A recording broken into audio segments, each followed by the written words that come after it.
Yo soy.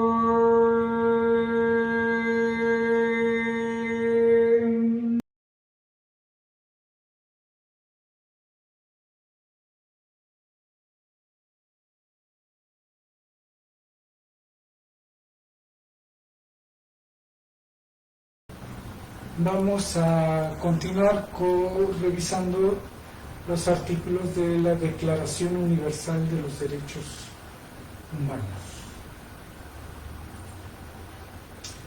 Nos toca el artículo 21, que dice, punto 1, toda persona tiene derecho a participar en el gobierno de su país, directamente o por medio de representantes libremente escogidos. Punto 2.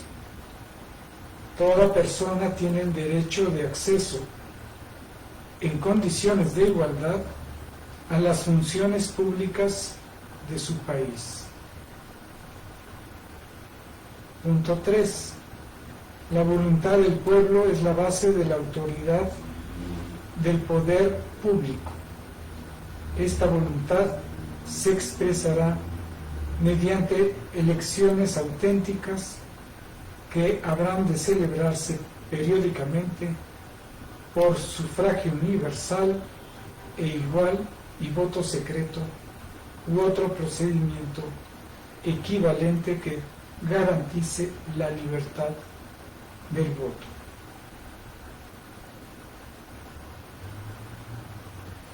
Bueno, este artículo tiene muchas áreas, muchas aristas. Es decir, toda comunidad humana necesita estar organizada para funcionar mejor. Y quien organiza eso se le llama el gobierno. Entonces, en el punto 1, dice, toda persona tiene derecho a participar en el gobierno de su país.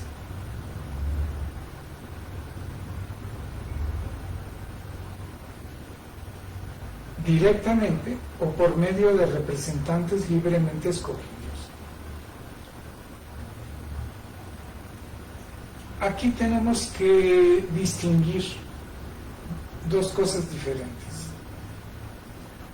Una cosa es que todos tengamos el derecho de participar en un gobierno, y otra cosa es que todos tengamos la capacidad de ejercer cualquier función de ese gobierno. Está bien que podemos aprender, está bien que podemos irnos ejercitando en unas funciones y no en otras, pero sería grave que las personas que no están capacitadas gobiernen, solo porque sean simpáticas o populares. Entonces, son dos cosas diferentes. Todos tenemos el derecho, no siempre la voluntad. Mucha gente no quiere estar dirigiendo cosas, pero el tema de tener el derecho de participar en el gobierno es porque hay gobiernos donde la gente no tiene el derecho. Por ejemplo, habrá gobiernos donde para participar en el gobierno tienes que ser un familiar sanguíneo del que dirige. Y entonces, si tú no tienes ese parentesco, entonces no tienes derecho. Eso sucedió más en la antigüedad y hay menos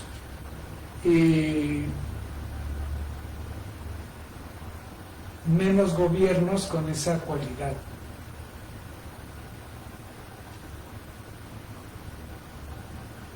Otra cosa que está relacionada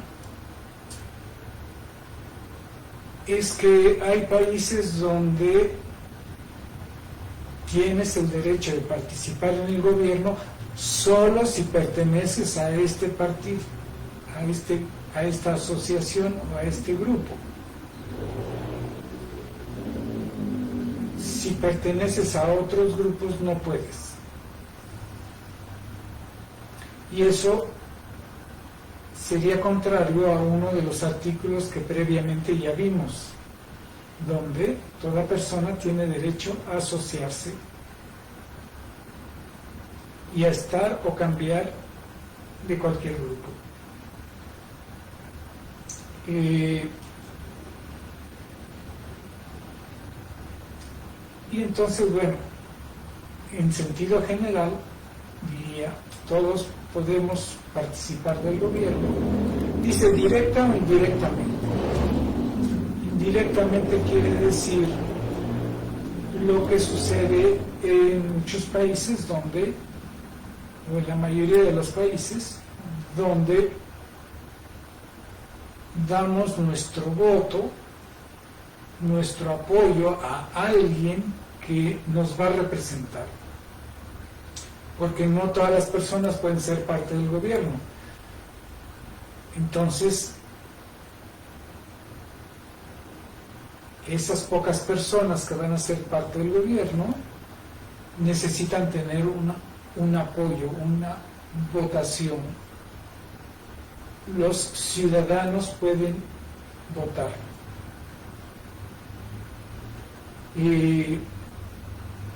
Igual piensen en cualquier asociación, sería como decir, todas las personas tienen derecho a participar del gobierno de cualquier asociación, sí, siempre y cuando sepas del asunto, conozcas, tengas las cualidades. Luego dice, segundo punto, toda persona tiene el derecho de acceso en condiciones de igualdad a las funciones públicas de su país. O sea que cualquier aspecto de la funcionalidad del gobierno, yo tengo derecho a ir, preguntar, inquirir, solicitar cómo hacer cosas, cómo no hacer cosas.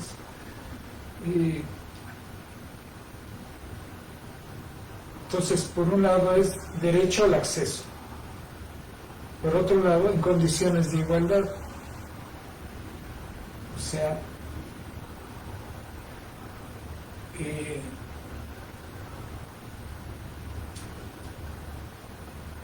por ejemplo, en India hay el sistema de castas. Entonces la sociedad tradicional no da acceso directo, pero el gobierno no está constituido bajo el principio de las castas, sino en principios parecidos a este artículo. Entonces, toda persona, independientemente de su casta, puede aspirar tanto a obtener información, a obtener servicios del gobierno, como el derecho a participar del gobierno. Y punto 3. La voluntad del pueblo es la base de la autoridad del poder público. Esta voluntad se expresará mediante elecciones auténticas que habrán de celebrarse periódicamente por sufragio universal e igual y por voto secreto, u otro procedimiento equivalente que garantice la libertad del voto. Entonces, por un lado están hablando de que la autoridad pública se basa en la voluntad de la gente, de los habitantes, que en este texto le llaman el pueblo, y eso puede ser un problema, porque esa palabra puede ser manipulada de muchas maneras. Entonces dice, la voluntad de los miembros de un país se va a expresar a través de elecciones auténticas. Eso quiere decir que hay elecciones que no son auténticas. Eso quiere decir que la gente que le gusta perpetuarse en el poder sabe cómo organizar elecciones amañadas para que le favorezcan a sí mismo y mantenerse en el poder. Dice que habrán de celebrarse periódicamente por sufragio universal, o sea que todos pueden votar, e igual y por voto secreto.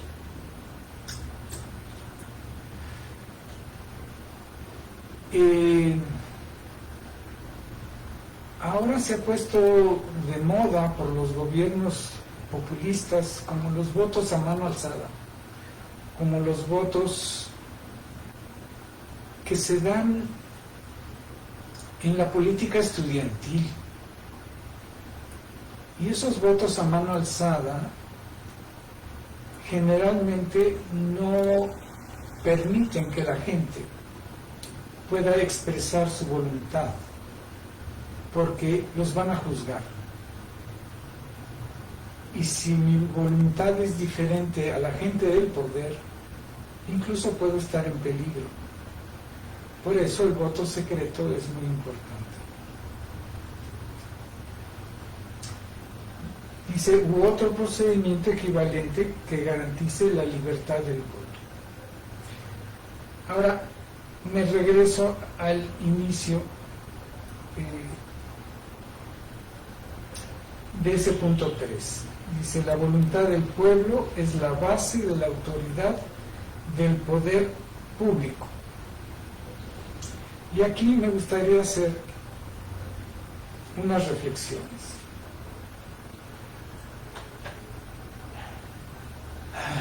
¿Cómo sabemos cuál es la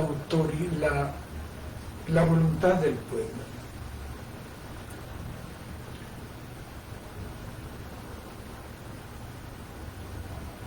El problema está en que para tener voluntad tienes que estar informado. Y tienes que estar informado lo más posible de todas las variables, de todas las posibilidades. Y eso no siempre sucede. Yo diría que entre menos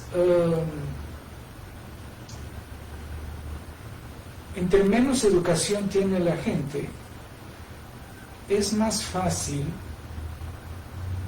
que una persona, moviendo las emociones de la gente, no la razón, sino las emociones, haga que la gente vote por esta persona.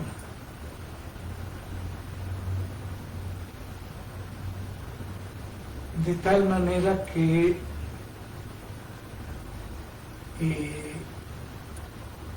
capto la voluntad de la gente, no porque les expresé ideas interesantes, sino porque les caí simpático y otras cosas. Y eso es un poder muy grande. Por eso hay asesores para los candidatos, donde cuidan su aspecto físico, las cosas que pueden decir o no pueden decir. Y tal vez diríamos que hay, entre más educada es las personas, más van a tener un voto razonado. Y sin embargo, yo he visto cómo en épocas donde la gente está muy enojada por un gobierno que se va, a veces incluso gente muy preparada y educada están dispuestos a darle su voto a personas que son mentirosas, que engañan, que saben ser populares, pero que no dicen cosas necesariamente muy razonables.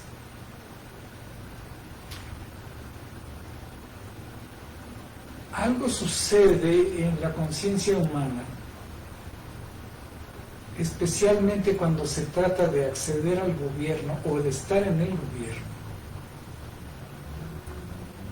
donde los llamados políticos son especialistas en mentir.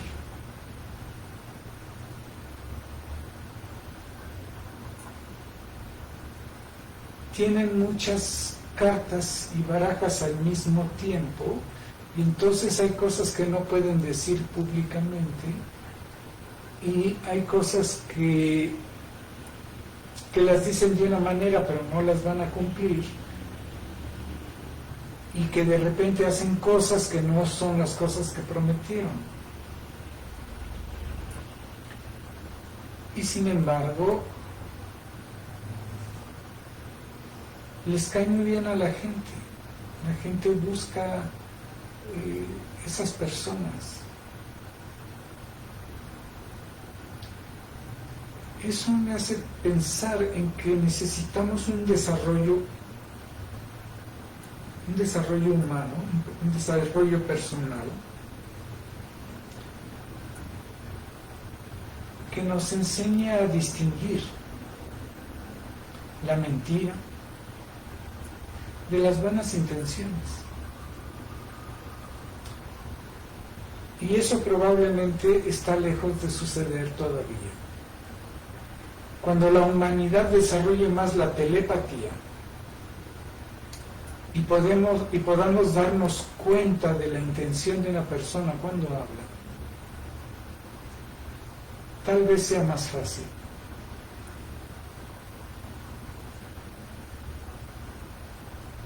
A menos que esa persona sea sincera en un momento dado y luego cambie de opinión, pero no lo exprese públicamente. En fin, hay mucho que desarrollarnos. Practiquen su telepatía. Aprendan a escuchar sus corazonadas. Y en donde puedan, que estén dirigiendo algo, prueben compartir roles y no hacer todo una persona siempre. Eso enseña a los demás, hace que todos tengan la experiencia de qué se siente hacer esto, o qué se siente hacer esto otro, qué se siente tener esta responsabilidad.